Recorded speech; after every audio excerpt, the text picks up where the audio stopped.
अस्सलाम वालेकुम, मैं हूं मोहम्मद रमज़ान ददौड़ा और आप देख रहे हैं बज़म टीवी यूट्यूब चैनल। ये बात आप सब जानते हैं कि 9 ता 10 सितंबर 2023 को इंडिया G20 ममालिक की मेज़बानी करने जा रहा है। यानी दुनिया के तमाम G20 ममालिक इंडिया में होंगे और इस साल G20 के जितने भी सेमिनार और मीटिंग होगी उनकी मेज़बानी इंडिया करेगा। जहां दुनिया के सदर और वज़ीर आज़म नई दिल्ली आएंगे, आखिर आपके जहन में ये सवाल उभर रहा होगा कि G20 है क्या। ये ग्रुप हर साल मुख्तलिफ मुल्कों में मीटिंग करवाता है। दोस्तों, G20 को समझने से पहले आपको ये समझना होगा कि G7 क्या था। तो नाज़रीन किराम, चैनल को कर लें सब्सक्राइब और करते हैं वीडियो स्टार्ट। दोस्तों, G7 बनाने की वजूहात क्या थी। जब इसराइल ने बड़ी ताकतों से मिलकर 1967 में अरबों पर हमला किया तो इसराइल अरबों को कुचलता गया और फतह हासिल करता गया। बिलाखिर पाकिस्तान ने अरबों की मदद की और इसराइल की ईंट से ईंट बजा दी।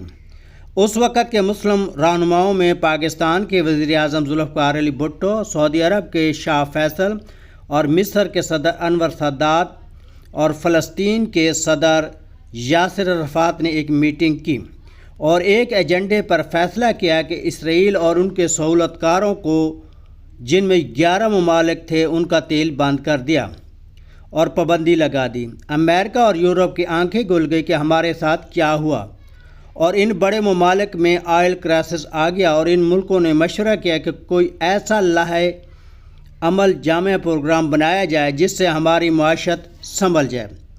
1973 की बात है जब अमेरिका, फ्रांस, यूके और साउथ जर्मनी के फ्रांस मिनिस्टर मिलते हैं और इस क्राइसिस के बचने की पॉलिसी बनाते हैं।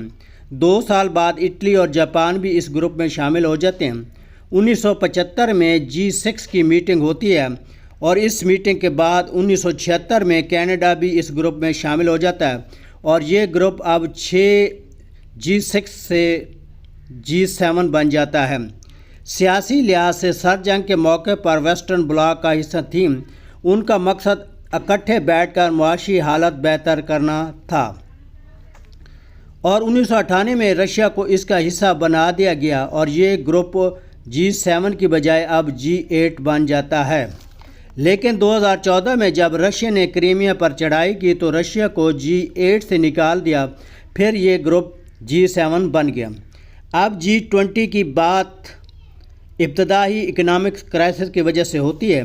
1997 में Asian finance crisis south Korea, India और थाईलैंड के मुल्कों में फाइनेंस क्राइसिस आता है और इन क्राइसिस इतनी बड़ी होती हैं कि इनसे हांगकांग, लाओस, मलेशिया, फिलिपाइन और कुछ हद तक चाइना और जापान, सिंगापुर, ताइवान और वियतनाम जैसे मुल्क भी मुतासर होते हैं और इन मुल्कों में करेंसी की वैल्यू कम हो जाती है, बेरोज़गारी बढ़ जाती है और कुछ मुल्कों में भी फसादात शुरू हो जाते हैं।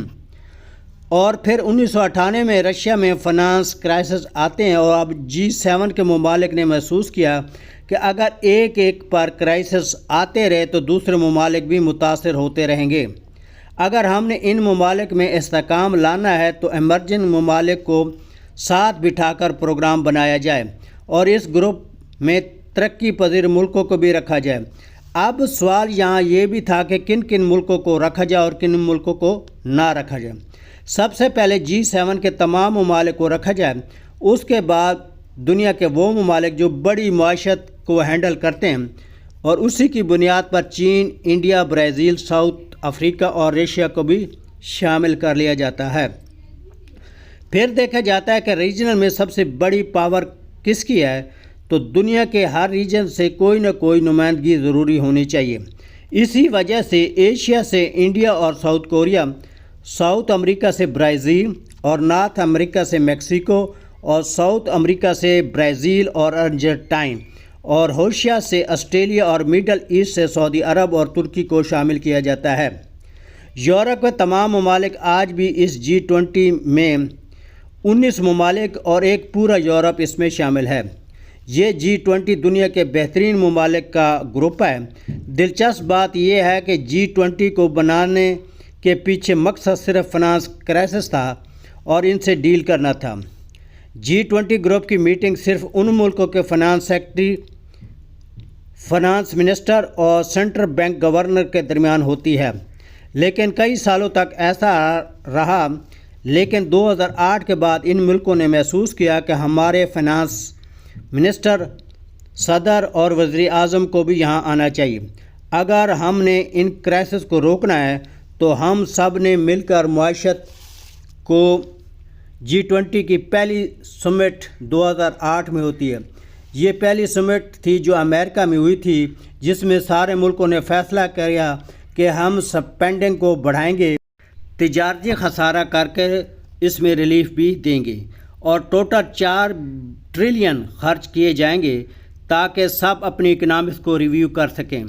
ٹوٹل G20 کے سارے ممالک کو ملا کر گلوبل GDP 85% کنٹریبیوٹ کریں گے، اور 75% سے زیادہ گلوبل ٹریڈ ان ملکوں سے ہوتی ہے، اور 2/3 سے زیادہ دنیا کی آبادی ان میں رہتی ہے۔ 2008 کے بعد ہر سال G20 کی سمٹ ہر سال الگ الگ ملکوں میں ہوتی ہے، اور ان G20 میٹنگ میں جو ایجنڈا بنایا جاتا ہے اس کو چلانے کے لیے ٹروئیکا کے مطابق چلایا جاتا ہے۔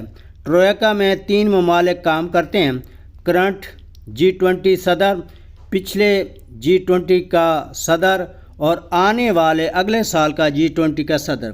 پچھلے سال G20 انڈونیشیا، موجودہ G20 انڈیا، اور 2024 میں G20 برازیل میں ہوگی۔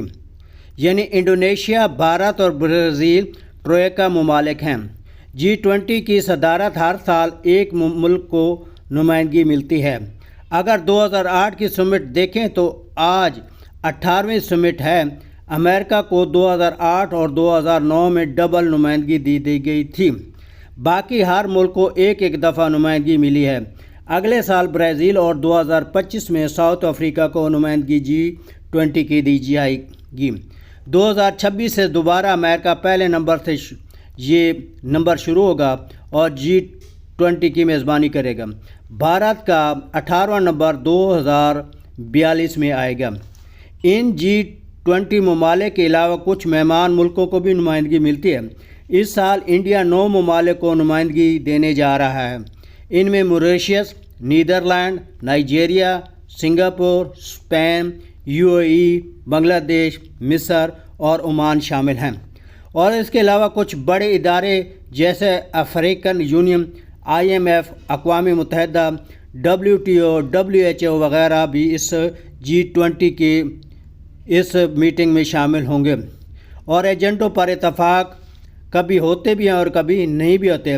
جیسے 2016 میں ڈونلڈ ٹرمپ نے ایک نقطے پر رک گئے تھے لیکن دستخط نہ کیے، اور 2020 میں جو بائیڈن نے اس پر دستخط کر دیے۔ انڈیا میں ہونے والے G20 2023 کی میٹنگ میں چین کے صدر شرکت نہیں کر رہے، اور اس کے ساتھ رشیا کے صدر ولادیمیر پوٹن بھی نہیں آ رہے کہ ان کی گرفتاری کے وارنٹ جاری ہو چکے کہ انہوں نے یوکرین پر حملہ کیا تھا۔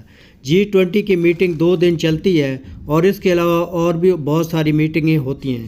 ان میں منسٹر لیول کی میٹنگ، فنانس منسٹر کی میٹنگ، ایگریکلچر منسٹر کی میٹنگ، ہیلتھ منسٹر کی میٹنگ بھی ہوتی ہیں، اور اس کے علاوہ چھوٹے چھوٹے اداروں کی میٹنگ بھی ہوتی ہیں، جن میں B20 بزنس گروپ کی میٹنگ، C20 سول سوسائٹی کی میٹنگ، W20 وومن سوسائٹی کی میٹنگ، Y20 یوتھ کی میٹنگ، اور T20 تھنک ٹینک کی میٹنگ۔ آج کی اس ویڈیو سے آپ کو معلوم ہو گیا کہ G7 سے G20 کیسے بنا، اور آپ کیا جانتے ہیں کہ G20 انڈیا کی 2023 کی جو میٹنگ ہو رہی ہے، کیا انڈیا پر ڈالروں کی بارش ہونے والی ہے؟ اگر آپ کو ویڈیو اچھی لگے تو چینل کو ضرور سبسکرائب کر دیجیے۔